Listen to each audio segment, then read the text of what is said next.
Hey yo, what is up guys? Your boy is back with yet another video, and today we are talking about Battleground 2014. Boy, does that sound weird. Who else out there is like, you know what? I just want to go watch the all-time clanger pay-per-view that was Battleground 2014. So like I said in my last review talking about Money in the Bank, was that this was like a very down time for the WWE. Not like down like in terms of like a lot of things, but like in terms of like interest in what was going on. Not a lot of like interest. They actually had a pretty good star power still around, even with Daniel Bryan and CM Punk being gone at this point. But yeah, this was a show to say the least. I remember when it came out, a lot of people weren't actually a very big fan of this show. I think it must have happened in like July of 2014 here. And yeah, so let's talk about it. So the first match we're going to talk about here is the Usos versus the Wyatt family. Yeah, this is back when the Usos were like in their very, very Samoan looking phase. I don't know, they wore face paint to the ring. I don't know how you really describe it. They are like, if you're to look at this and then you're to be like, wow, these guys are going to become in part of the biggest main event act of the 2020s, you didn't really see that then. Like, these guys had just become such breakout stars in the past couple years here in the WWE. Like, they went all the way to a WrestleMania main event. Like, even back then, like, I thought the Usos were really good, but like, I mean, like, if I were to pick a tag team that was going to main event WrestleMania, yeah, the Usos, I always really liked them. Like, in 2016, 2018 and stuff like that, like, I was always a big Usos fan. The Wyatt family, they just debuted on the scene the year prior. Now, I don't actually know how much longer like this version of the Wyatt family was together for, because I know like going into the fall they break up at some point, and they aren't together anyways. So let's talk about the match. The match was actually a pretty good tag team match. Nothing like it's kind of like your typical tag team matches, if I was going to be honest with you. Like, it was 2 out of 3 falls. So Luke Harper hits like a big boot on, I want to say it was Jey Uso, and got a pin. And then JBL is all like on commentary, that's it, the match is over. There's no way the Usos are going to be able to fight their way back into this match. And yeah, the Usos, they battle their way back into the match. They get a quick like roll-up pin on Luke Harper here in the match, which actually was like, yeah, so they kind of like, they answer pretty much right back like within like the next minute or two. It didn't even really take that long. So yeah, this was a very, this is like, once they got to the third fall, like all the athleticism like came out. Like, the guys were diving out of the ring. Jimmy Uso did like the Jeff Hardy thing where he got up on like on the ring apron, on the outside of the ring, and then he did like that dive onto Eric Rowan. And yeah, there was like a ton of like really, really big moments in the year.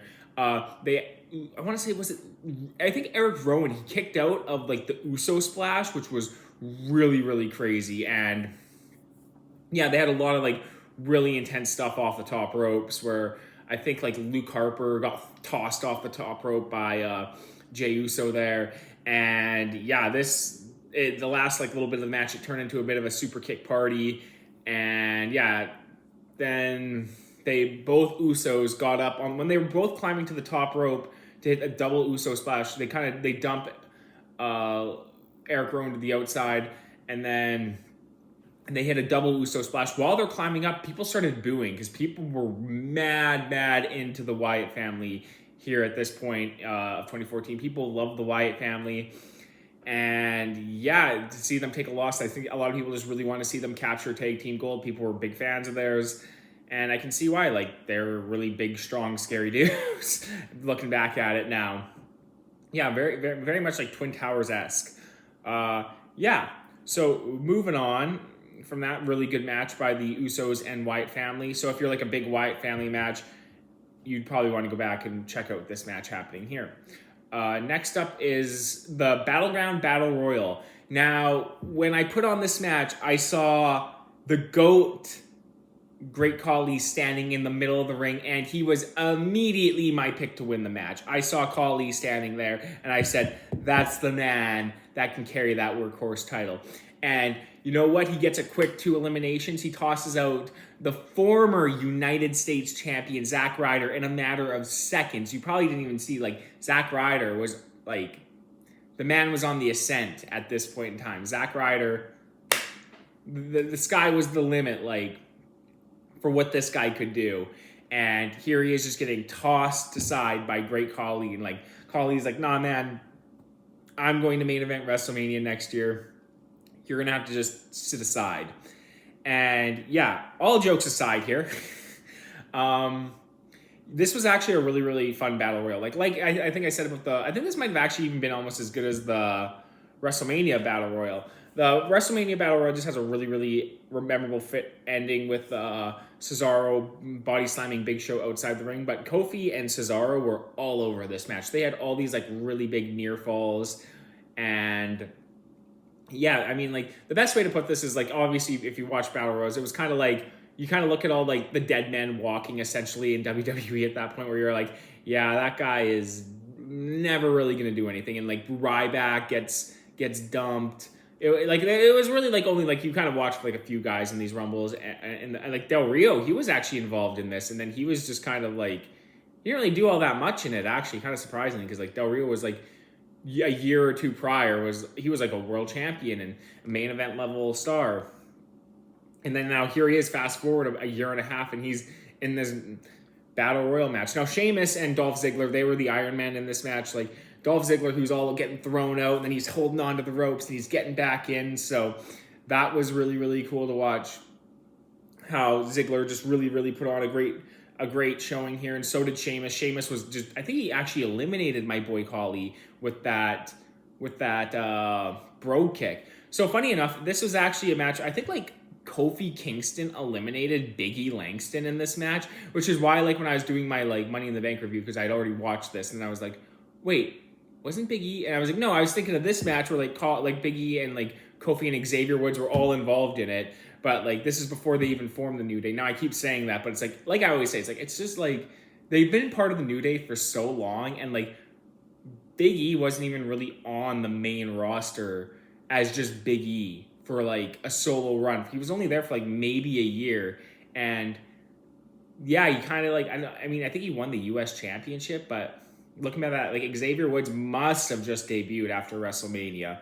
And yeah, so eventually it comes down to, like, Sheamus and Dolph Ziggler, and they're, like, scrapping out who's going to be the next IC champion. Now, if you know, Sheamus has never won the IC championship. So if you know that fact, Sheamus doesn't win the IC championship here.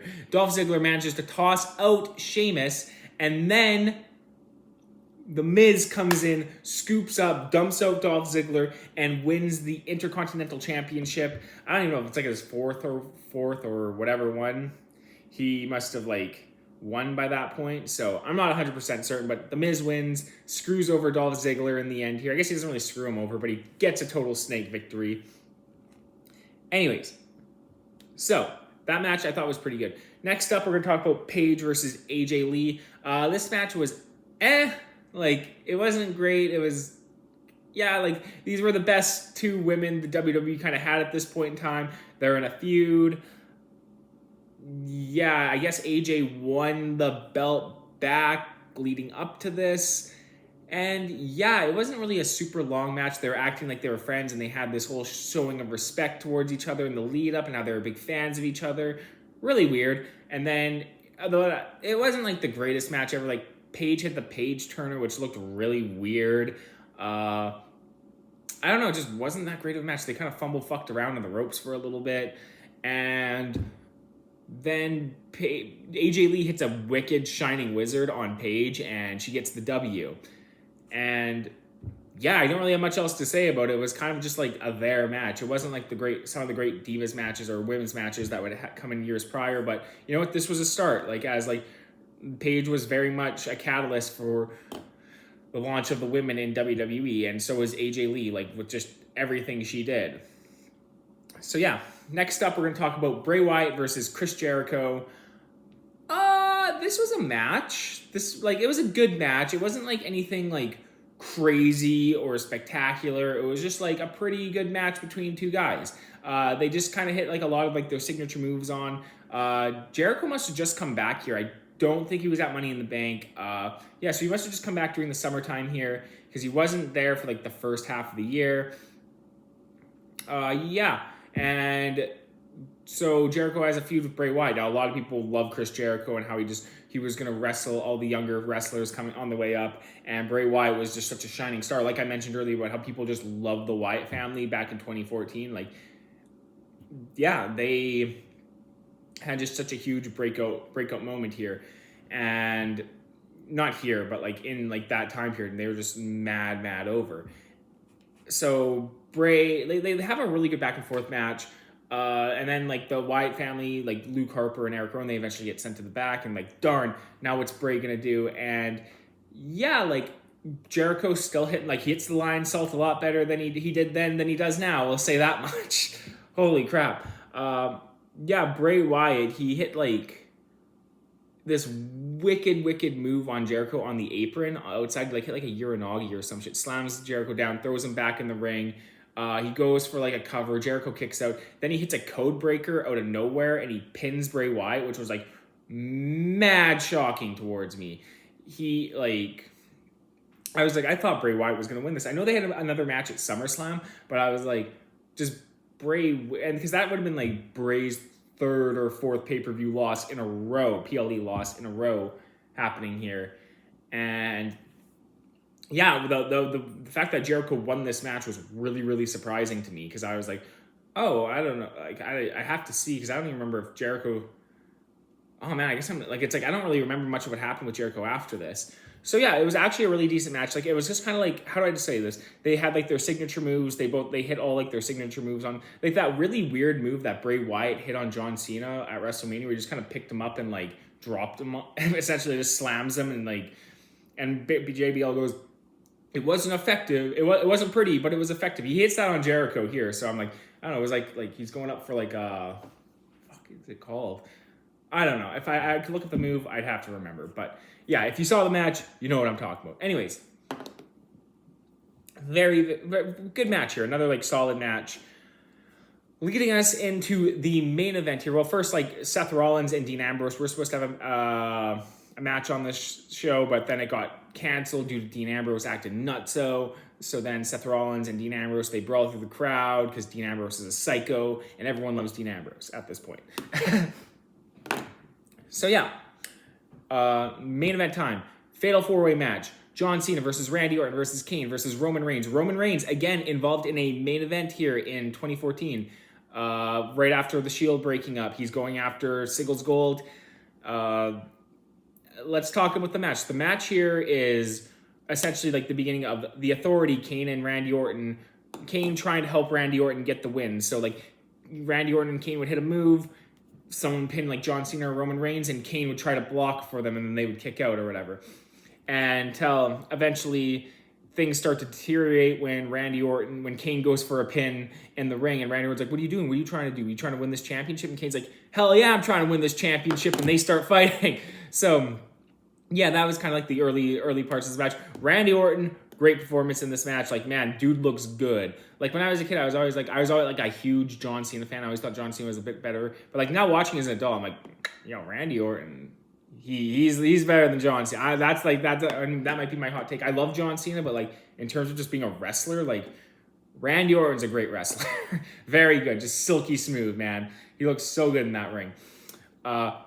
So they were doing this thing. I think I talked about it in the Money in the Bank, where like John Cena and Roman Reigns, they had like these like face-to-face moments where, are they gonna throw down? Like, Roman Reigns, he's gonna take the mantle of being like and lead WWE into the future. Which, yeah, I know a lot of people might say like the tribal chief thing, but like I never really felt like he actually really did that until like the 2020s. But like, it was kind of on top. Whatever, doesn't matter. Anyway, Roman Reigns and like John Cena, they have like these come face-to-face moments, and then like it'd get broken up by like Randy Orton and Kane. It happened like 3 times throughout the match. So that was like a big thing of like, this passing of the torch moment. And eventually the whole match just kind of like the last like couple minutes, it gets heated. It just becomes like a finisher fest where it's like they'd hit like multiple finishers, go for the pin and get broken up, and it's just like it looked really good here. and John Cena hit like the double AAs on Roman Reigns, and then like the AA on like Kane. And Randy Orton hit a really nice RKO in this too. So yeah, John Cena, he picks up the W, he pins Kane, and dumps everyone else out of the ring. He's now going to the SummerSlam to main event against Brock Lesnar. And yeah, this would be this was like a really, really good match. I really liked this match.